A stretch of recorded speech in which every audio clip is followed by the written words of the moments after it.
ये क्या है?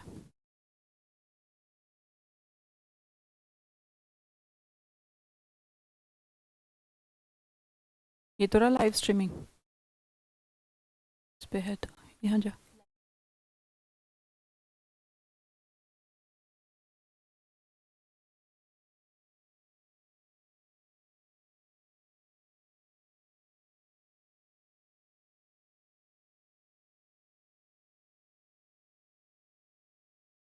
Good morning everyone. नमस्ते। क्या हाल चाल है? Devraj, Dheeraj, Vishnu, Shikha, Rajeev, Mansi, Jyoti, Devkar, Divyansh, Pooja, Preeti, Jyoti. How you guys? कल जो आपको पढ़ाया था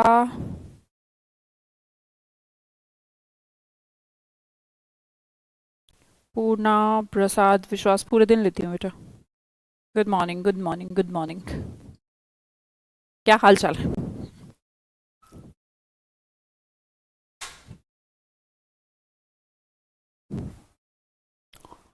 कल जो पढ़ाया था क्या सबको क्लियर है? किसी को कोई डाउट तो नहीं? आज मैं डाउट के लिए भी आपको नंबर दे दूंगी, क्योंकि कुछ स्टूडेंट्स का ऐसा रहता है कि नहीं हो पाता। गुड मॉर्निंग, गुड मॉर्निंग तमन्ना, विक्रम, अशोक, आकाश। ठीक है, ऑल ओके, ऑल ओके, ठीक।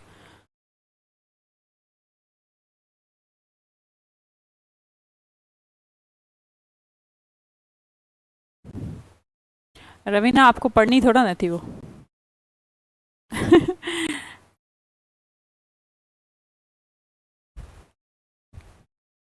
सब समझ में आ गया, मतलब कोई डाउट नहीं है। ठीक है बेटा, जो एडवर्ब वगैरह तुम कह रही हो रवीना, मैंने पढ़ने को कहाँ कहा तुम्हें? हमने तो यहाँ पे छोड़ा था आपको, है ना? शायद टेंस बता पाओगे इसका मुझे? कल तुम्हें कहा था टेंस को पहचानना सीख जाओ भाई। ये ता है, ती है, था है, थी है, इसे छोड़ दे और टेंस को इंग्लिश में पहचानना सीख जाए, क्योंकि ट्रांसलेशन तो नहीं कर पाएंगे ना आप एग्जाम में। तो वैसे ऐसे भी आप पढ़ते आए हैं और बहुत सारे टीचर्स अभी भी पढ़ा रहे हैं, पर वो मेथड बिल्कुल रॉन्ग है। कई बार आप ट्रांसलेशन कर ही नहीं पाते, और ट्रांसलेशन सीखना है तो फिर अलग बैच में आपको इंट्रोडक्शन लेना चाहिए और अलग बैच सीखना चाहिए। फिर ग्रामर क्यों सीख रहे हैं हम? इंग्लिश को इंग्लिश में ही सीखिए। मुझे बताइए टेंस क्या है जल्दी? फ्यूचर टेंस है मैम, वेरी गुड। भाई विल प्लस फर्स्ट फॉर्म कौन सा टेंस है? सिंपल फ्यूचर, फ्यूचर इंडेफिनिट कह लीजिए इसको। क्लियर? अगला बताओ, विल हैव सोल्ड। भाई हैव प्लस थर्ड फॉर्म है। सबसे पहले तो बता दो मैम, ये तो है हमारा परफेक्ट। परफेक्ट होगा, पर कौन सा परफेक्ट लग रहा है तुम्हें? विल है, विल है तो भाई फ्यूचर होगा, और कहीं विल नहीं मिल सकते। आप क्या कहेंगे? फ्यूचर परफेक्ट है और एक फ्यूचर इंडेफिनिट टेंस है। क्लियर? इसका मतलब मैं यहां तक की कहानी से आपको ये मान रही हूं कि टेंस का आइडेंटिफिकेशन आपको आ गया है। जिसको भी नहीं आया है तो उसको मैं ये बात बोल दूं कि लास्ट की जितने भी क्लासेस हो चुकी हैं, देखिए बेटा, वोकैबुलरी अलग चीज है, ग्रामर अलग चीज है। ग्रामर को थोड़ा आपको सीरियस कंसंट्रेशन से सीखना भी होगा और एक पैटर्न वाइज भी सीखना होगा। मान लो आपने फर्स्ट क्लास नहीं ली, सेकंड पे कूद गए, तो भैया कितनी ताकत मैं लगा लूं, कितनी तुम लगा लो, समझ में तो आनी। समझ में आ रही है मेरी बात? है ना? इसलिए सबसे पहले क्या करना है, लाइन वाइज क्लासेस को देखिए। लाइव का भी झंझट कोई दिक्कत नहीं है, लाइव देखें ना देखें कोई प्रॉब्लम नहीं है। स्पोकन का बैच थोड़ा ना है कि इंटरेक्शन नहीं होगा तो दिक्कत हो जाएगी, है ना? तो यहाँ पर कोई इंटरेक्शन की जरूरत नहीं, कोई मतलब नहीं। पहले क्लासेस देखिए फिर लाइव स्ट्रीमिंग में जुड़िएगा, वरना नहीं। चलो मैं आगे शुरू करती हूँ। आज हम आते हैं, अच्छा ये तो आप सबको याद हो गई होगी, इसे सिखाते सिखाते तो 2-3 दिन हो गए यार। फर्स्ट फॉर्म है तो हमेशा प्रेजेंट इंडिकेशन है, सेकंड फॉर्म है तो पास्ट है, थर्ड फॉर्म है तो हमारा परफेक्ट या फिर पैसिव वॉइस है, फोर्थ फॉर्म है तो कंटिन्यूस है, और फिफ्थ फॉर्म है तो प्रेजेंट का ही सिंगुलर फॉर्मेशन है। इतनी चीज तो याद हो गई होगी, क्योंकि 3-4 दिन हो गए हमें यही सिखाते सिखाते। आप पढ़ाएंगे और हमें आए ना, ऐसा हो ही नहीं सकता। नहीं बेटा, हो सकता है अगर आप ना पढ़े तो एक कंडीशन यहां पर अप्लाई है, अगर आप जैसा मैं कहूंगी ऐसे नहीं पढ़ेंगे तो दिक्कत हो जाएगी। हाँ जी, चलो मैंने कहा था टाइम की 3 इंडिकेशन है। ये वाला जो पॉइंट है, ये प्रेजेंट है, इससे पहले पास्ट है और इससे पहले फ्यूचर है। ये टाइम की लाइन मैंने बना दी। क्लियर? हमें सारी की सारी फॉर्मेशन याद है कि टेंस ये जो हम पढ़ते आ रहे हैं 12 प्रकार के टेंस हैं, डेफिनेट, कॉन्टिन्यूअस, परफेक्ट। इनकी नीड क्यों पड़ती है? नीड बीड कुछ नहीं पड़ती। जो वर्ब की फॉर्म है ना, फर्स्ट 1 2 3 4 5, इनमें ही एक प्रॉब्लम थी कि ये वर्ब की फॉर्म तो बन गई लेकिन ये कभी भी टाइम को इंडिकेट नहीं कर पाई। भाई आईएनजी लगा दिया मैंने, है ना। राम रीडिंग अ बुक, तो सब्जेक्ट भी सेम, वर्ब भी सेम, मेन वर्ब भी सेम और ऑब्जेक्ट भी same. Ram reading a book, Ram reading a book. पर अब आपको बताना है टाइम। भैया राम किताब तो पढ़ रहा, ठीक है, पर ये कैसे बदलेगा किस टाइम पढ़ रहा था? इस टाइम को इंडिकेशन करने के लिए टेंस का फॉर्मेशन हुआ और ये सारणी उसी क्वेश्चन का आंसर है। बाकी कुछ भी नहीं कि रट्टा मारे, हम रट्टा नहीं मारना है। तो पहली फॉर्मेशन पे आते हैं हम, सिंपल फॉर्म्स। सिंपल फॉर्म है हमारी प्रेजेंट इंडेफिनिट, जिसे आप प्रेजेंट इंडेफिनिट भी कहते हैं। ठीक है बेटा, क्या होती है ये? फर्स्ट फॉर्म SEIS या फिर नेगेटिव फॉर्म में डू या डज प्लस वर्ब की बेस फॉर्म। भाई याद है सबको? बताओ मुझे प्रेजेंट इंडेफिनिट की पहचान क्या है? आप कहेंगे मैम वर्ब की फर्स्ट फॉर्म। क्या SEIS भी होता है? हाँ, डेट अकॉर्डिंग टू सब्जेक्ट, कि मैम सिंगुलर है तो SES होगा, वरना तो ठीक है बेस फॉर्म यूज करेंगे। अच्छा, अगर प्रेजेंट इंडेफिनिट के ही नेगेटिव और इंटेरोगेटिव सेंटेंस बनाने हो तो किसका यूज करोगे? डू और डज का यूज करेंगे मैम। वैसे तो डू डज में इसे सिखा चुके हैं, फिर भी हम रिपीट कर देते हैं थोड़े बहुत एग्जाम्पल देकर। सबसे पहले देखिएगा, एकदम क्विक रिवीजन देती हूँ। प्रेजेंट इंडेफिनिट का स्ट्रक्चर है सब्जेक्ट डेफिनेटली, उसके बाद मेन वर्ब। अब मेन वर्ब आपकी या तो फर्स्ट फॉर्म में हो सकती है या फिफ्थ फॉर्म में हो सकती है। अभी सिखाया है बेटा, कल भी सिखाया था, बस ये थोड़ा और एक बार और बता रहे हैं, है ना। Plus object. फिफ्थ फॉर्म क्या होती है? SEIS लगाना। जैसे मैंने कहा Sandeep deals in property, Sandeep property में डील करता है।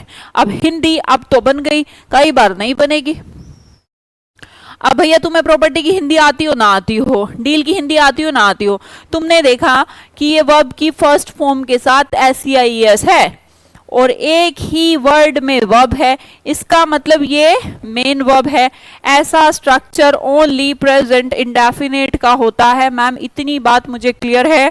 बोलो हाँ या ना, बोले यस जी। अगर मैं कहूं कि नेगेटिव में फिर कैसे होगा? नेगेटिव का स्ट्रक्चर कैसे पहचानोगे? भाई सेंटेंस तो बनाने पड़ेंगे ना। सब नेगेटिव बनाना हो तो क्या यूज करेंगे? या तो डू डज, उसके साथ नोट, ये बन जाएगी हेल्पिंग वर्ब। साथ में जो हमारी मेन वर्ब होगी वो फर्स्ट फॉर्म में होगी। फर्स्ट फॉर्म कह लूं या बेस फॉर्म कह लूं? अब तो कोई दिक्कत नहीं है, फर्स्ट फॉर्म को बेस फॉर्म कैसे कह रही हूं? भैया बेस फॉर्म आपकी फर्स्ट फॉर्म ही होती है, प्लूरल वाली। कौन से वाली? प्लूरल वाली। प्लस ऑब्जेक्ट, जैसे कि देखिएगा Sandeep doesn't deal in property, doesn't deal, पहचान देखेंगे फर्स्ट फॉर्म है, कौन सा टेंस होगा? प्रेजेंट। आपने कहा डज नॉट, कौन सा present? Indefinite. Does, do not, helping verb किस में होती है? प्रेजेंट टेंस में होती है। क्लियर हुई मेरी बात? नेक्स्ट देखिएगा, they do not live in Indore. बेटा दे लगाया तो मैंने डू का यूज करा, लेकिन वर्ब का बेस फॉर्म ही यूज किया। संदीप सिंगुलर है तो मैंने डज लगाया, वर्ब का बेस फॉर्म ही यूज किया। बात यहां तक क्लियर? अब मुझे बनाना है प्रेजेंट इंडेफिनिट का ही इंटेरोगेटिव। इंटेरोगेटिव बताने के लिए कल आपको कुछ सिखाया था मैंने कि आप इन सेंटेंसेस में क्या करिए, ये डू डज को आगे ले आइए, दुनिया का सारा इंटेरोगेटिव बन जाता है। जैसे कि देखेंगे एग्जांपल, डू डज पहले, उसके बाद सब्जेक्ट, उसके बाद मेन वर्ब, फर्स्ट फॉर्म में बेस फॉर्म में, ठीक है, प्लस ऑब्जेक्ट। ये एरर आता है एग्जाम में। अब आप सोचेंगे मैम ये एरर आता है? हाँ जी यही एरर आता है, अभी समझाती हूँ आपको। यही छोटी मोटी बातें हैं, ज्यादा औकात है नहीं एग्जामिनर की, और उसकी तो इतना हल्का काम है यार उसका, तो वो तो हिंट भी साथ में देता है, देनी पड़ती है ना, उसकी मजबूरी है। अगला वर्ड देखेंगे, सेंटेंस देखिए example, does Sandeep deal in property, क्या बन गया है? Negative sentence. संदीप के अकॉर्डिंग लगाया हमने डज, वर्ब की बेस फॉर्म। अब आगे देखिएगा, डू दे लीव इन इंदौर। आप गौर करेंगे तो मैंने क्या किया है, हेल्पिंग वर्ब को आगे लाया है। बेटा जब हेल्पिंग वर्ब और सब्जेक्ट को आपस में यूं यूं कर दोगे ना तो क्या बन जाएगा? Interrogative sentence. Okay, very good. जैसे ही समझ में आ जाया करे स्लाइड, यस बोल दिया करो। अब देखिएगा, रवीना मुझसे पूछ रही है मैम ये नहीं समझ में आया। बेटा ये पढ़ने को बोला भी नहीं था मैंने। Adverbs of present indefinite. कहेंगे मैम ये क्या कहानी है? भाई एक मिनट मेरी बात सुनो। अच्छा,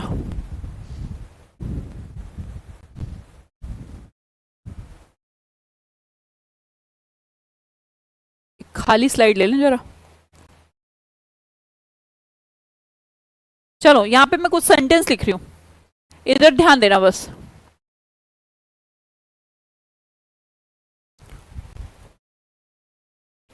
मैं जो सिखा रही हूं सिर्फ उस पर ध्यान देंगे। बताइए, मैं आपको ऑप्शन देती हूं।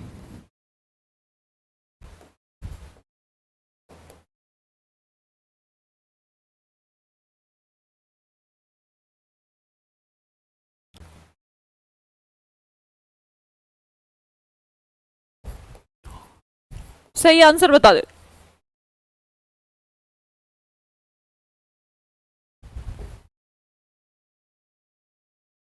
सही आंसर बता दो भाई आप जल्दी।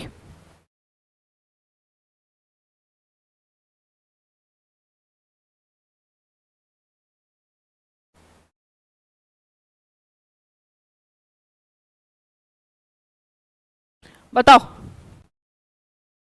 धीरज कुमार कहते हैं कि स्टडीज आएगा मैम। ठीक है, आगे।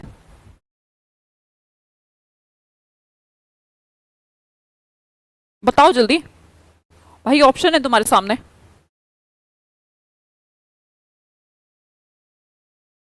स्टडीज, स्टडीड या हैज स्टडीड या विल स्टडी? अपने अपने हिसाब से सब बोले जा रहे हैं, नहीं आ रहा समझ। बैठा के देख लो ना। हिंदी करने की बड़ी अच्छी आदत है तुम्हें तो। कोई हैज स्टडीड?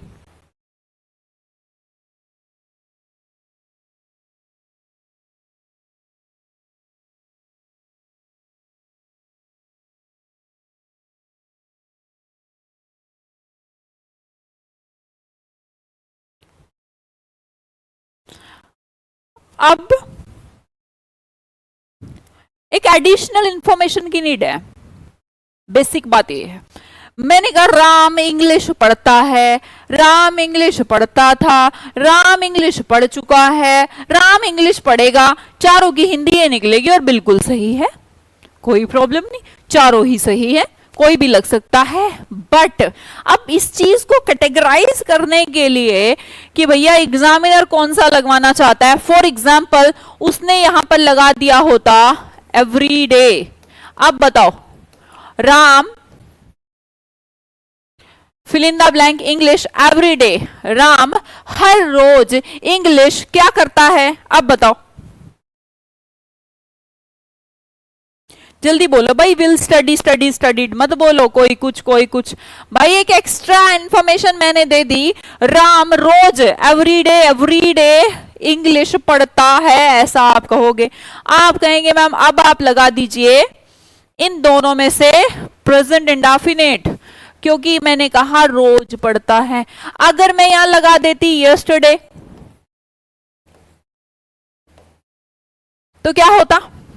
राम कल इंग्लिश पढ़ा था, ऐसा। तो क्या लगा दोगे? आप कहेंगे मैम स्टडीड। मैं रिसेंटली लगा देती तो आप कहते मैम परफेक्ट लगा ले। मैं तो इस तरीके से बात को समझिएगा कि आपको इस सेंटेंस से क्लियर नहीं हुआ Ram fill in the blank और इंग्लिश। जब मैंने एक एक्स्ट्रा इंफॉर्मेशन दी ना तब क्लियर होता है कि कौन सा टेंस आएगा। मेरी बात क्लियर? भाई मैं रिसेंटली लगा दूं, मैं टुमारो लगा दूं, मैं एवरीडे लगा दूं, तभी तो पता लगेगा। अब जो रवीना आपने क्वेश्चन किया था मुझसे मैम ये एडवर्ब्स वगैरह समझ में नहीं आई, बेटा इस एक्स्ट्रा इंफॉर्मेशन को ही हर टेंस की एडवर्ब कहा जाता है। जिस तरह मैं हिंदी में कह दूं मैं प्रतिदिन खाना बनाती हूं, मैं प्रतिदिन पढ़ाती हूं, मैं प्रतिदिन मंदिर जाती हूं, तो ये जो प्रतिदिन है ना ये हिंदी में लगाते हैं यार, इंग्लिश में एग्जामिनर की औकात ही नहीं कि बिना इसके दे दे, क्योंकि उसको भी कोई क्वेश्चन देना है तो एरर फ्री देना पड़ेगा। वो इस सामंजस्य में नहीं दे सकता कि ये भी आ जाए ये भी आ जाए। क्या मेरी बात यहां पर क्लियर हो रही है? Clear ma'am, very good. तो बेटा इस बात को ध्यान रखिएगा, हिंट आपको जरूर मिलेगी, हिंट मिलेगी। उस हिंट को हमने कह दिया एडवर्ब। प्रेजेंट की एडवर्ब कौन सी है? अब हम वापस आते हैं इस हिंट के बारे में। अब देखिएगा, प्रेजेंट इंडेफिनिट का स्ट्रक्चर हमने पढ़ लिया। ये हमारी कुछ प्रेजेंट इंडेफिनिट की एडवर्ब है। पहले इनको नहीं पढ़ते, पहले कुछ एरर देखते हैं। देखिए कुछ सेंटेंस देखते हैं। सबसे पहला कॉन्सेप्ट है, उनको एडवर्ब्स को मैं बाद में कराऊंगी, टेंशन ना लें। देखिए जो आपके हैबिचुअल एक्शन होते हैं ना बेटा, जो आप रोज करते हैं, हैबिट क्या होती है? मुझे पढ़ने की आदत है, मुझे सोने की बहुत आदत है, मुझे बर्गर रोज चाहिए, रोज खाने की आदत है। तो आपकी हैबिट कौन सी है? हैबिट क्या होती है? इंसान की आदत क्या है? मुझे तुम्हारी आदत सी हो गई है, अब तुम्हारे बिना रहा नहीं जाता। इसका मतलब आज भी नहीं रहा जाता, कल भी नहीं रहा जा रहा था और कल भी नहीं रहा जाएगा, क्योंकि वो आपकी हैबिट हो चुकी है। और हैबिट का टाइम एक्शन पास्ट नहीं हो सकता, टाइम एक्शन डेफिनेट भी नहीं हो सकता। हमेशा चलने वाली चीजों को हैबिट कहते हैं, कोई टाइम इंडिकेशन नहीं है। मैंने कहा हैबिचुअल एक्शन या फिर आपकी रूटीन एक्शन जो आप डेली करते हैं यार, है ना। जैसे आपने कहा मैं डेली 7 बजे उठता हूं, तो भाई कल उठा था तो 7 बजे, नहीं मैम आज भी उठाऊं, अच्छा कल उठेगा, बोला हाँ। तो कोई ऐसी चीज जो आज भी है, कल भी थी, परसों भी होगी, इन सब को आपका रूटीन एक्शन के रूप में माना जाता है। फर्स्ट क्वेश्चन में बताइएगा मुझे, ठीक है क्या? The old lady is going for a walk every morning. The old lady is going for a walk every morning. Next sentence देखिएगा, Ram has usually believed everybody we are learning English every day. अब देखिए बेटा ध्यान से मुझे देखिए, मुझे एक चीज बताइएगा। अच्छा पूरा ऑप्शन नहीं देखा था मैम, सॉरी, सॉरी की बात नहीं है। मुझे इन सेंटेंसेस को समझ के बताइए और खुद कोशिश करिए एक बार, पढ़ ले भाई एक बार।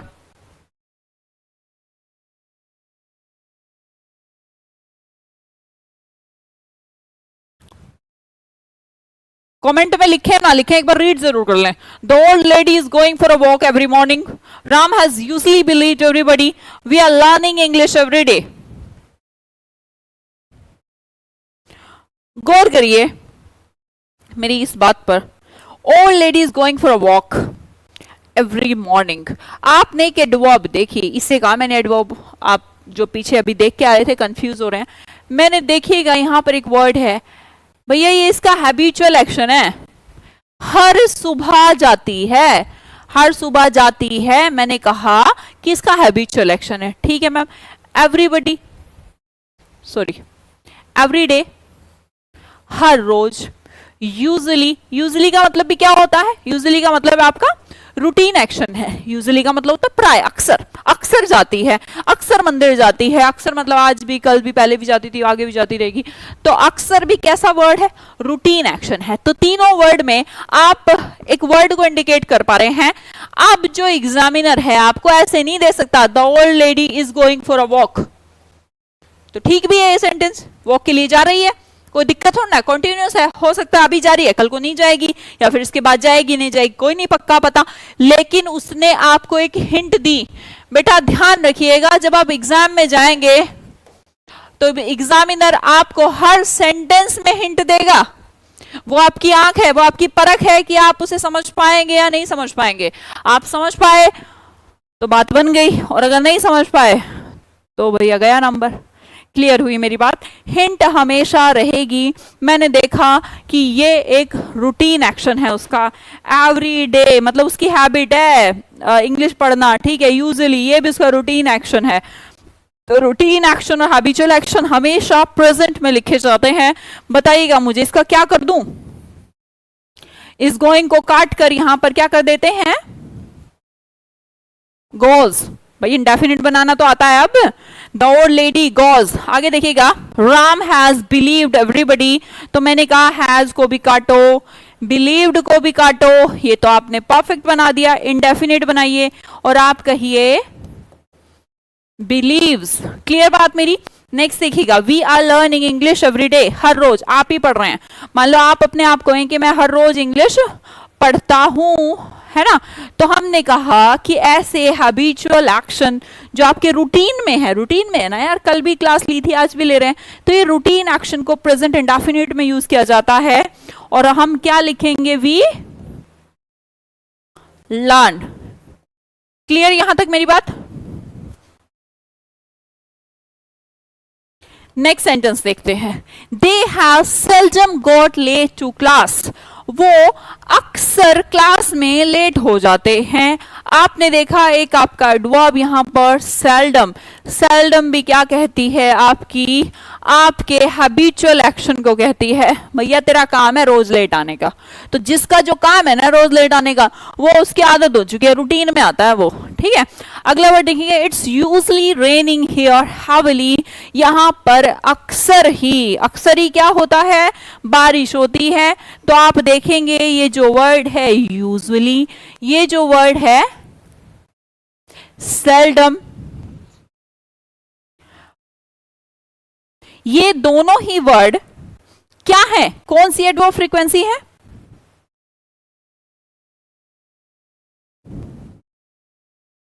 नहीं मिल पाता है गोलू जोरवाल जी, आपकी प्रॉब्लम ये रहती है कि आप प्रैक्टिस करके नहीं जाते। पढ़ तो सब लेते हैं, पढ़ तो आप रहे हैं, प्रैक्टिस कब करेंगे? प्रैक्टिस करना बहुत मस्ट है।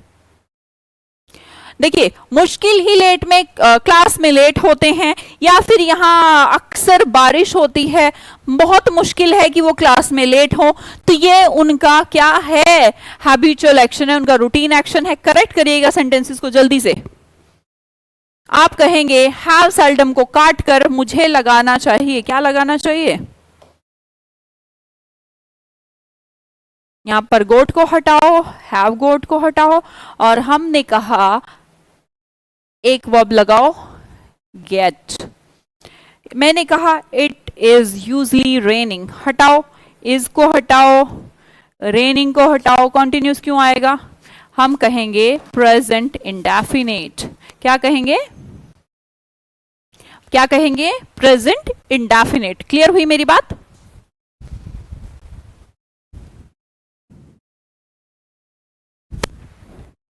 रवीना क्लियर? तो अब समझ में आया कि क्या होती हैं ये क्या है, seldom, usually, everyday, everybody, every morning, every week, ये सब क्या है भाई? ये हिंट है। जैसे हिंदी में होती है मैं रोज स्कूल जाता हूं, तो रोज क्या है? हिंट है कि आप प्रेजेंट में किसी काम को कर रहे हैं, प्रेजेंट इंडेफिनिट। क्लियर? नेक्स्ट देखते हैं जल्दी से, buses are running on this road every hour. Buses, ध्यान से देखो, एवरी आवर, हर घंटे बस इस रूट पर, आई डोंट नो, तुम बताओ। Apples is getting ripe in autumn, in autumn, मुझे बताइएगा किसी भी सीजन का नाम इन विंटर, इन समर, क्या कोई फ्रीक्वेंट एक्शन हो सकता है? हाँ मैम फ्रीक्वेंट एक्शन है। मैं हर संडे, एक बार बताओ सुनो, Monday, Tuesday, Wednesday, Thursday, Friday, Saturday और संडे, मैंने कहा मैं हर संडे मूवी देखने जाती हूं। क्या मंडे जाती हूं? नहीं। ट्यूसडे जाती हूं? नहीं। वेडनेसडे जाती हूं? नहीं। थर्सडे नहीं, फ्राइडे नहीं, सैटरडे नहीं, संडे जाती हूं। फिर से मंडे नहीं जाती, फिर से मंडे सैटरडे नहीं जाती, फिर संडे जाती हूं।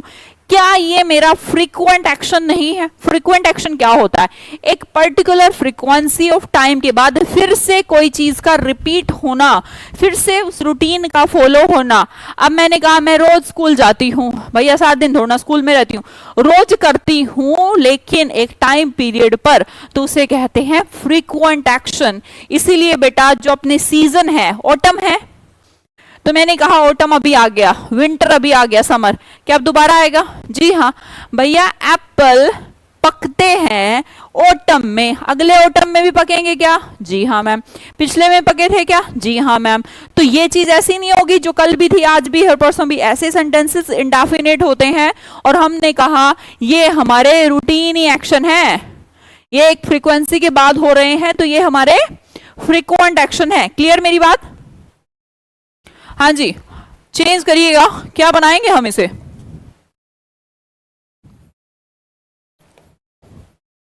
अगला एरर निकालें भाई।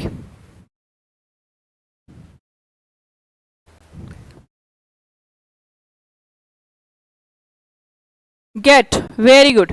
इससे हटाइए, ये तो उसकी स्टेट है, पक जाते हैं वो। Get ripe, he is not eating dinner at 8 PM every night. फिर देखिएगा, क्या ये इसका हर रात, हर रात क्या इसका रूटीन एक्शन नहीं है? मैं हर सुबह मंदिर जाता हूं, हर शाम को खेलने जाता हूं, हर रात टीवी देखता हूं, तो ये तुम्हारा रूटीन एक्शन है या नहीं है? तो है, तो कहां लिखा जाएगा? प्रेजेंट इंडेफिनिट में। बनाइए इसको, इसको आप बना के बताइए भाई मुझे। प्रेजेंट इंडेफिनिट में चेंज करो इसे। वेरी गुड सोनू मीना, सबसे बढ़िया। सबसे पहले सोनू मीना ने बनाया। नेगेटिव सेंटेंस बनाना है प्रेजेंट इंडेफिनिट का। देखो, मेरा काम ऐसे भी चल सकता था कि आपको बताया हैबिचुअल एक्शन और 2 एग्जाम्पल करा दिए, जैसा नॉर्मली सब कराते हैं, पर मैं फिर भी बहुत सारे एग्जाम्पल लेके आती हूं ताकि आपकी प्रैक्टिस हो जाए। Doesn't, very good.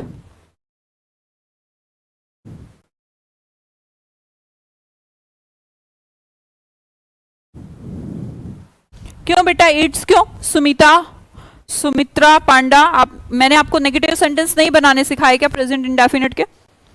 भैया do does plus not it, he के साथ क्या लगाएं? डज लगाएं या डू लगाएं? डज लगाइए, नोट की जगह नोट लगाइए। हेल्पिंग वर्ब के बाद आती है हमेशा नोट, ये भी सिखा चुके हैं। और हमेशा डू डज के बाद ईटिंग कौन लगा रहा है? ये पिटोगे तुम्हें, ध्यान से नहीं पढ़ोगे, ग्रामर है ये, पता नहीं कहां से चली जाएगी, इधर से समझ नहीं आएगा। क्या हो गया? फुल कंसंट्रेशन चाहिए। ऐसा तो है नहीं मैं एक दिन में टेंस खत्म कर रही हूँ, आराम से पढ़ा रही हूँ, छोटे छोटे कॉन्सेप्ट तो सीख सकते हैं ना। धीरज कुमार, हाँ आपने भी दिया होगा आंसर जी। क्या करेंगे आप इसका?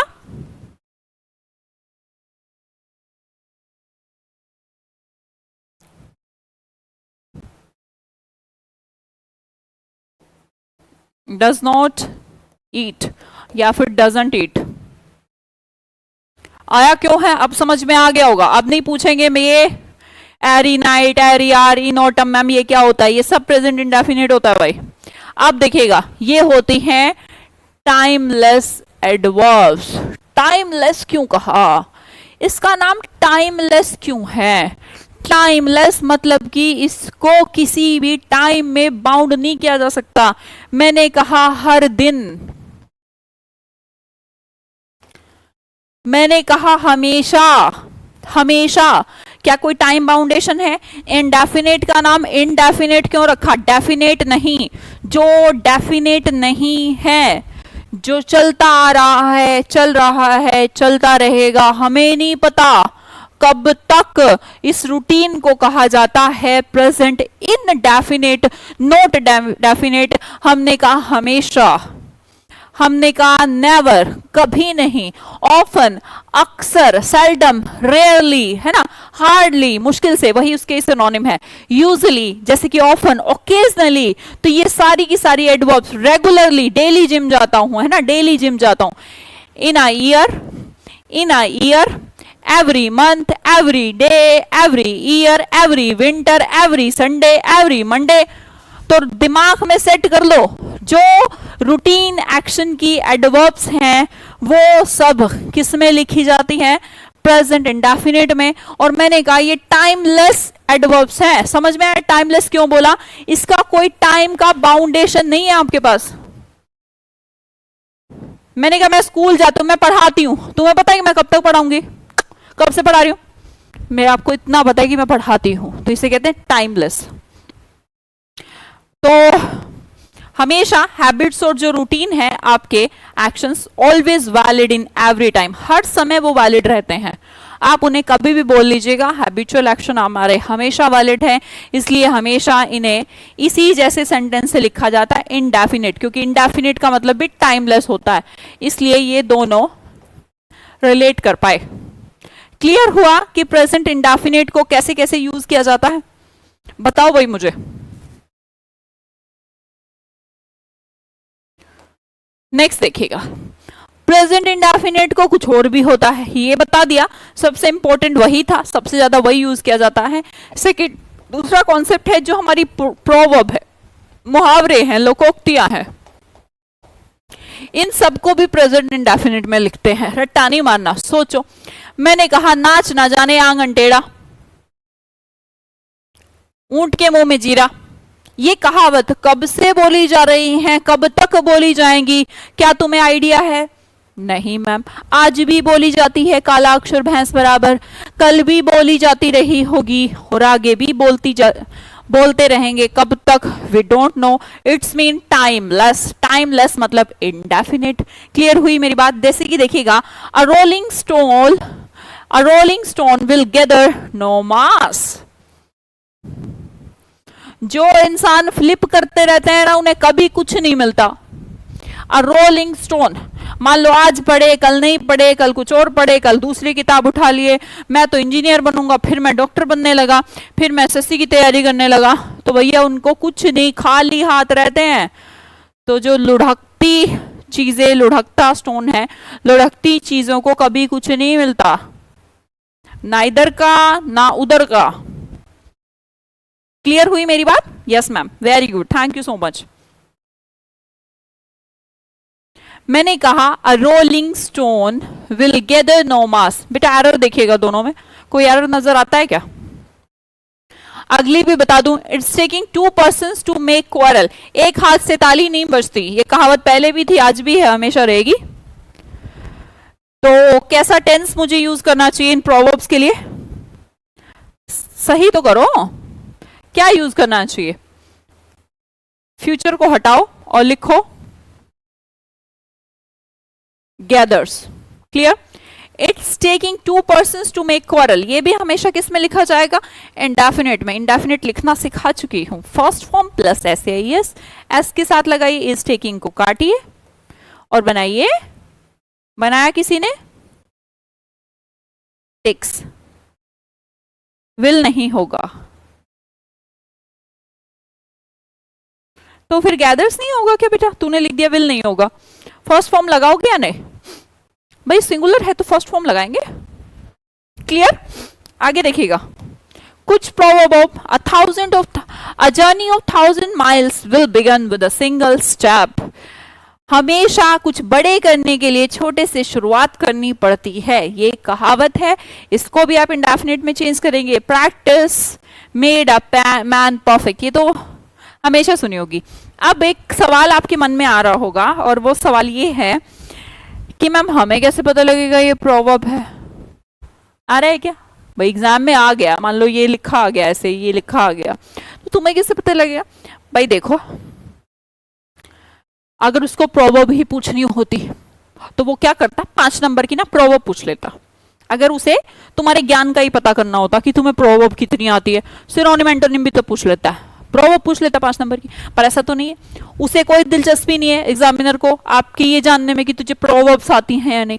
प्रोवर्ब से उसका लेना देना नहीं है भैया। जो सिंपल सी आप गूगल से भी उठा के देखेंगे, इंपॉर्टेंट 20-30 प्रोवर्ब्स, बस उसी में से फंस जाएगी। बाकी सबसे ज्यादा मैंने कहा एडवर्ब जो आपको यूज हुई है प्रेजेंट डेफिनेट की, सबसे ज्यादा उसी में से एरर पूछा जाता है। ठीक है, तो प्रोवर्ब, अब तुम्हारी गलती ये है कि तुम्हें बस आती है honesty is the best policy, practice makes a man perfect, है ना, इसके अलावा नहीं आती।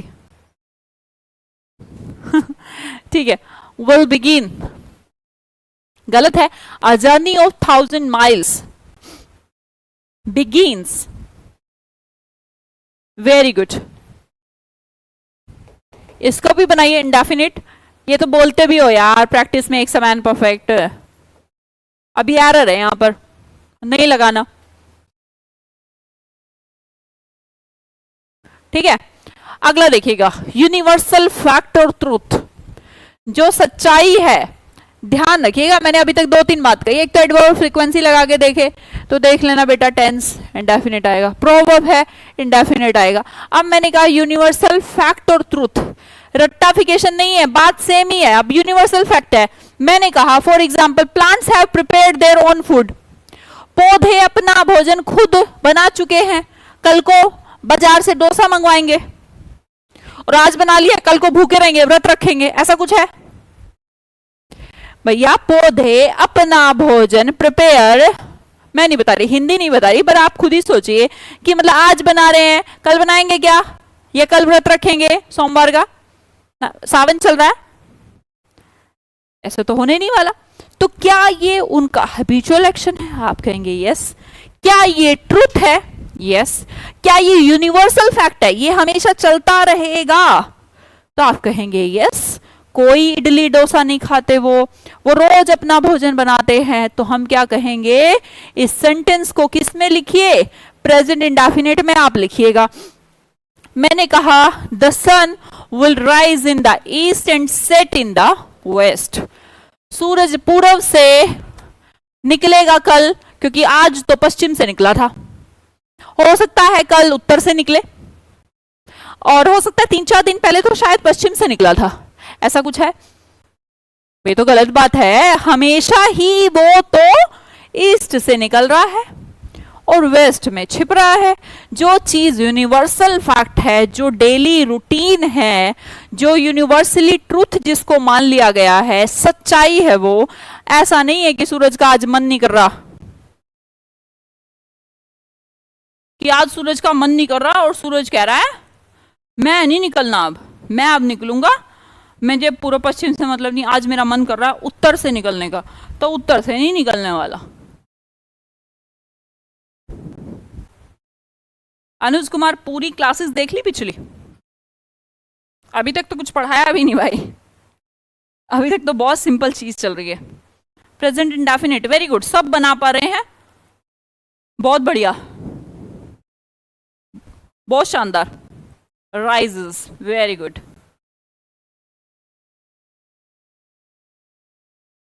प्लांट्स प्रिपेयर्स,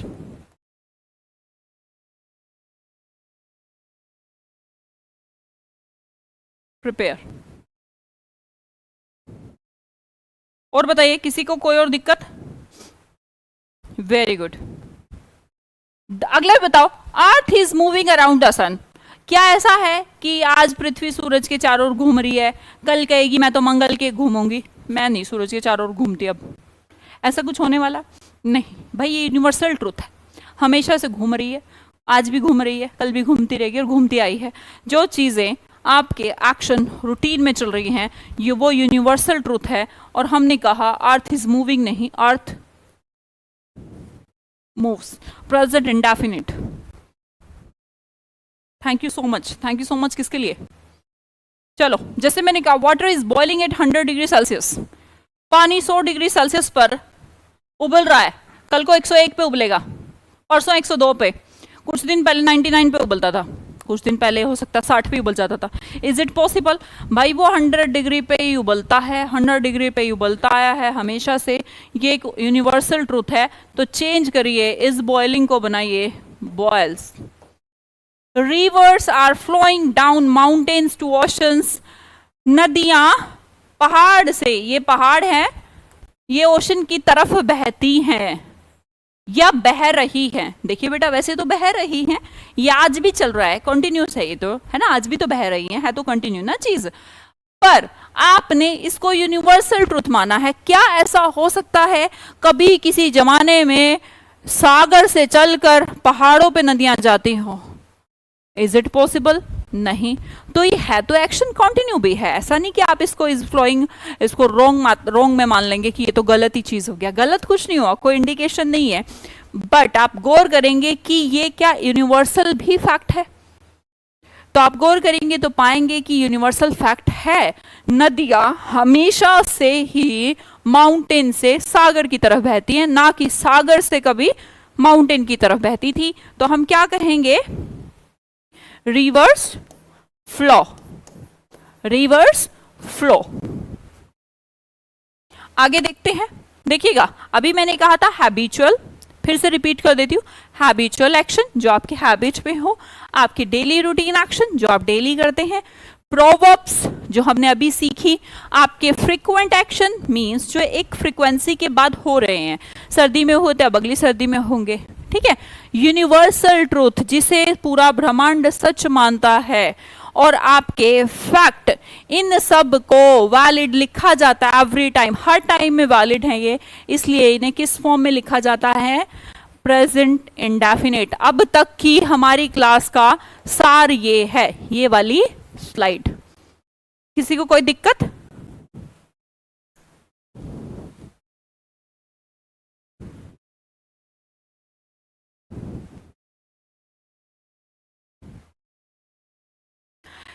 ये आता है आपके एग्जाम पॉइंट ऑफ व्यू से। Habitual action, daily routine action, proverbs, frequent action, universal truth, ये सब आपके प्रेजेंट इंडेफिनिट में लिखे जाते हैं।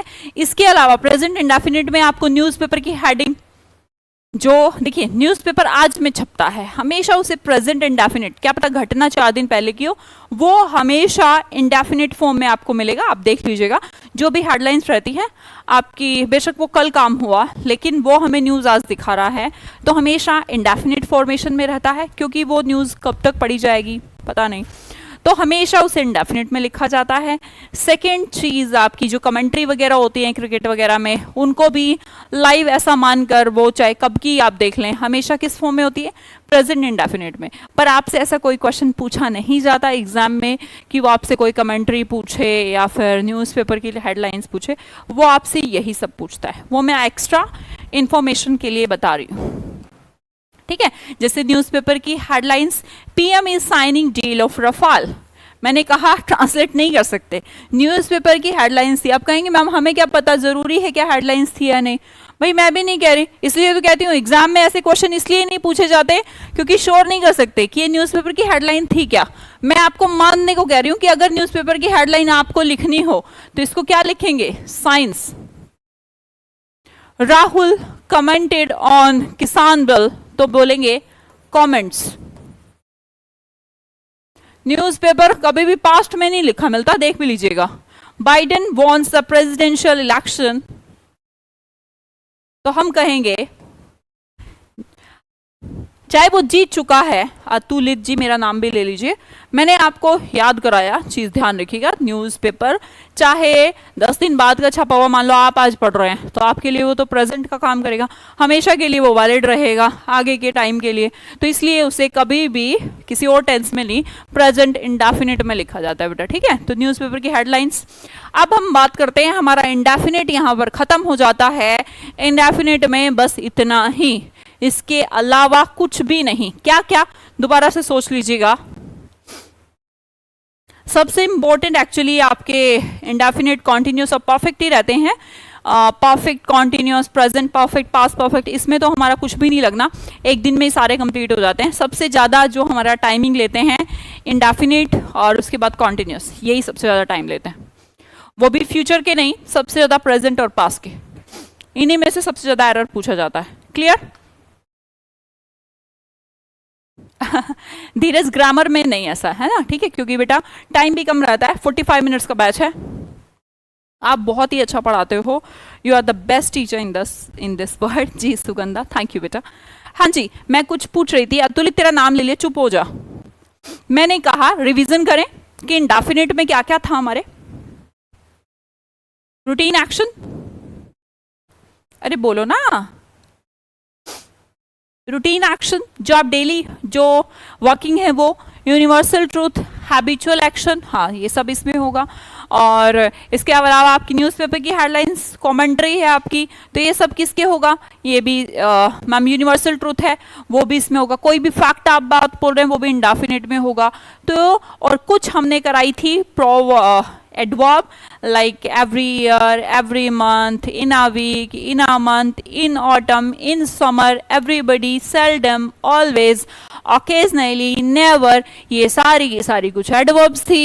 इसके अलावा कोई एरर एग्जाम में नहीं आएगा जो आप लोग नहीं निकाल पाएंगे, ठीक है। तो आज हम चलते हैं, आपसे लेते हैं विदा। कल हम टेंस का पढ़ेंगे कॉन्टिन्यूस पार्ट, ठीक है, बहुत आसान है कॉन्टिन्यूस। तो कल हम कॉन्टिन्यूस और परफेक्ट दोनों खत्म करेंगे, क्योंकि कुछ टेंस छोटे रहते हैं, कुछ टेंस थोड़े बड़े रहते हैं, ठीक है। ओके चलिए, रवीना क्लियर हुआ जो आपने मुझसे फर्स्ट क्लास में एक क्वेश्चन पूछा था, मैम ये एडवर्ब्स क्या है? थैंक यू अतिलित, थैंक यू, सब समझ में आया, बहुत बढ़िया। बाय बाय बेटा, मेरी नेक्स्ट भी क्लास है।